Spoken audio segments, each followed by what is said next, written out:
नमस्कार मित्रों, जय श्री राम, जय परशुराम, जय मां विंध्यवासिनी। आप लोगों के मध्य मैं एक बार पुनः आज का विषय है केतु ग्रह।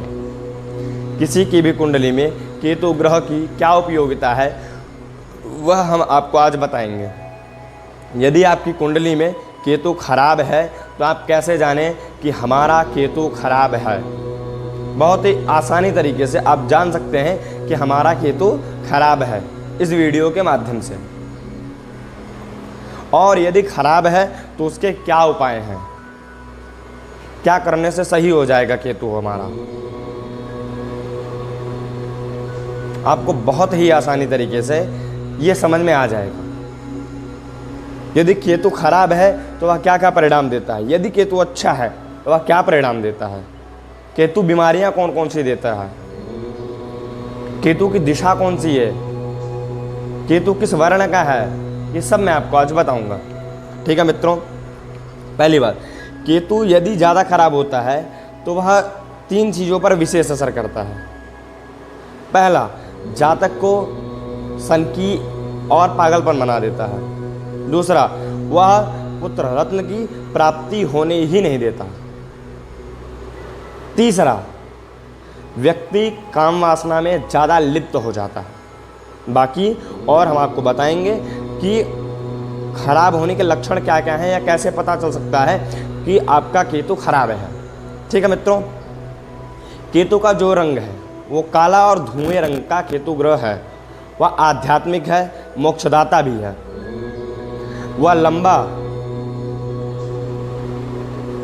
लंबा है और जब वो बीमारियां भी देता है ना तो काफ़ी अंदर तक की बीमारियां देता है। ज़्यादातर अंदर की ही बीमारियां देता है, बाहर की बीमारियां नहीं देता। ठीक है मित्रों, दूसरी चीज़, वह बीमारियां क्या क्या देता है, वह आंतरिक कीड़े देता है जैसे चेचक, हैजा, अन्य संक्रामक रोग। जो राहु बीमारियां देता है प्रायः वही बीमारियां ये भी देता है। और ज़्यादातर यह बीज नष्ट करता है। किसी भी मनुष्य के शरीर में बीज नष्ट करने वाला यह ग्रह है। इसका जो दिशा है वह दक्षिण और पश्चिम का नैऋत्य कोण का दिशा है। यह इसका वर्ण स्त्री वर्ण का यह ग्रह है। और क्षमा, यह वर्ण इसका शूद्र वर्ण है, लिंग इसका स्त्रीलिंग है। ठीक है मित्रों, और अब आप लोग को बताता हूँ कि जैसे ये खराब होता है तो इसके क्या क्या परिणाम होते हैं। यदि ये खराब है तो सबसे ज़्यादा उत्तेजना देता है। व्यक्ति किसी भी काम में इतना उत्तेजित हो जाएगा कि काम को ही खराब कर डालेगा। दूसरा, वासना देता है, इतना अधिक वासना दे देता है कि व्यक्ति खुद ही नहीं समझ पाता कि मैं कितना गलत हूँ। तीसरा, यह तीव्र अत्याधिक बना देता है। जल्दबाजी किसी भी काम में करना, छोटे छोटे बातों पर विवाद कर लेना। और केतु की एक विशेषता है कि वह बदला जरूर लेता है। बदला लेने में बहुत ही आगे होता है केतु। और बिना समझे कोई भी काम कर देना, ना सोचना ना समझना, ये काम हो गया, हाँ करना है मुझे, कर डालेगा वो। उस पे नहीं सोचेगा कि ये सही है गलत है, कोई फर्क नहीं पड़ता, कर डालेगा। स्थिरता बिल्कुल ना होना, किसी काम में बिल्कुल ठहराव ही ना होना। और केतु सबसे ज़्यादा समय बर्बाद करता है व्यक्ति का। जो व्यक्ति घर में या कहीं पे भी समय अत्यधिक बर्बाद करता हो, समझ लीजिए उसका केतु खराब है। और एक चीज़, किसी भी काम को लंबा खींचना, अरे हो जाएगा, मतलब ना करना। केतु खराब होगा तो आप तरक्की नहीं कर पाओगे बिल्कुल। केतु तरक्की करने ही नहीं देता। और कर्ज अत्यधिक होना, कर्ज इतना हो जाए कि आप चुका भी नहीं पाओगे।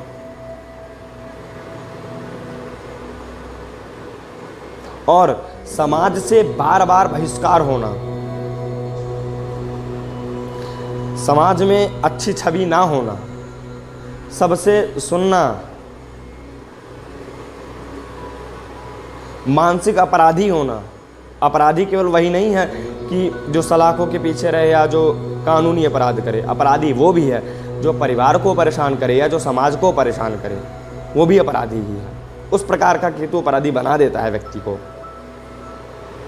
और जिसका केतु खराब होगा वह वाहन से अत्यधिक चोट खाता होगा, उसके लिए वाहन सही होता ही नहीं है। रास्ते में जा रहा है, कहीं जा रहा है, वाहन से अत्यधिक टकराव होते हैं या एक्सीडेंट्स ज़्यादा होते हैं। ठीक है मित्रों। और वह घमंडी अत्यधिक होगा, है कुछ नहीं एक पैसे का, लेकिन घमंड बहुत अत्यधिक होगा। स्वार्थी एक नंबर का होगा। और एक चीज़ है, जिसका केतु अत्यधिक खराब है उसकी 4-5 पुत्रियां होंगी, लेकिन पुत्र उसके बाद ही होंगे। 4-5 पुत्रियों के बाद यदि पुत्र होते हैं तो वह खराब ही है। इसलिए केतु, मैया नहीं कह रहा हूं, पुत्रियां खराब हैं। समझ रहे हैं। और एक चीज़, आप जाने कैसे कि हमारी पुत्री, जैसे आप किसी ज्योतिषी को कुंडली दिखाते हैं तो लग्न में, पंचम में और भाग्य भाव में यदि केतु है तो प्रायः यही देखा जाता है कि जातक को पुत्रियां अधिक है, पुत्र नहीं है, या 4-5 पुत्रियां होने के बाद पुत्र हैं। यह ज़्यादातर देखा जाता है। और क्रोध अत्यधिक आना,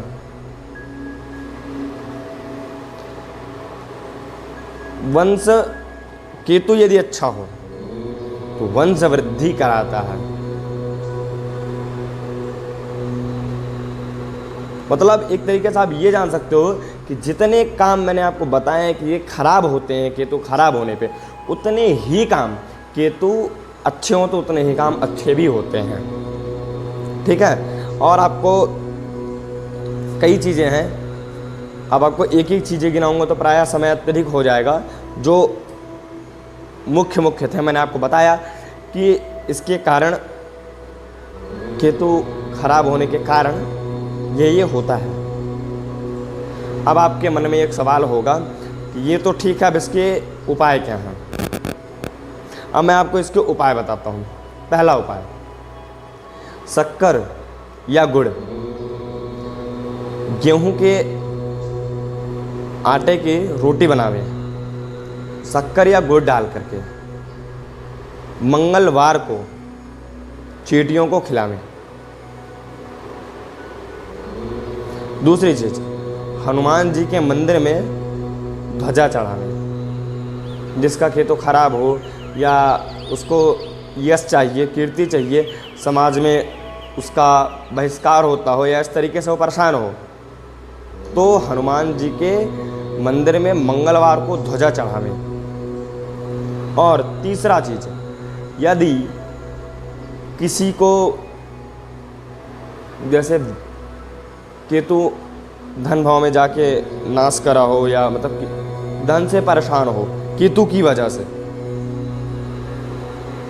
या और भी चीज़ें हैं, तो उसके लिए केतु का तीसरा उपाय, वह कुशा के आसन पर बैठे और गणेश जी को दूर्वा चढ़ावे और 5 लड्डू मंगलवार, 5 लड्डू बुधवार, मंगलवार को तो जरूर चढ़ावें। अब आप कहेंगे बुधवार ही गणेश जी का दिन है, लेकिन मैं आपको केतु सही करने का उपाय बता रहा हूँ। मंगलवार को 5 लड्डू अवश्य ही चढ़ावें यदि जिसका केतु खराब हो।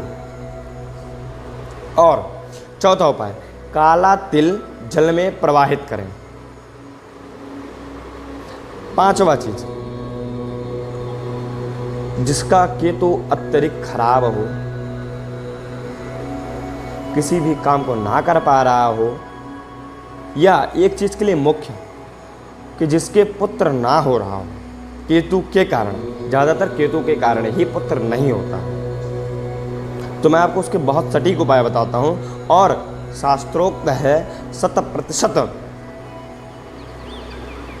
यह काम करता है।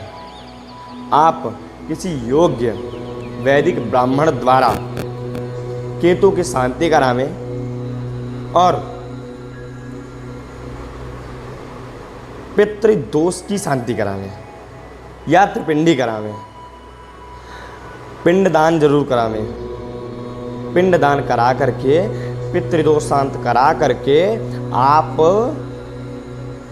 केतु की शांति करावें। उसके बाद आपको पुत्र रत्न की प्राप्ति अवश्य ही होगी, यदि केतु के कारण नहीं हो रही तो। और एक चीज़ अब आपको उपाय बताता हूँ, और जैसे जिसका केतु खराब हो या वाहनों से एक्सीडेंट ज़्यादा हो रहे हों, इन सब चीज़ों से संबंधित आप कुत्तों को भोजन जरूर करावें प्रतिदिन। अब मैं कुछ लोगों को देखा हूँ कि वो कुत्तों को बिस्किट खिलाते हैं। केतु सही करने के लिए कुत्ते को बिस्किट नहीं खिलाना चाहिए, मीठा चीज नहीं खिलाना चाहिए।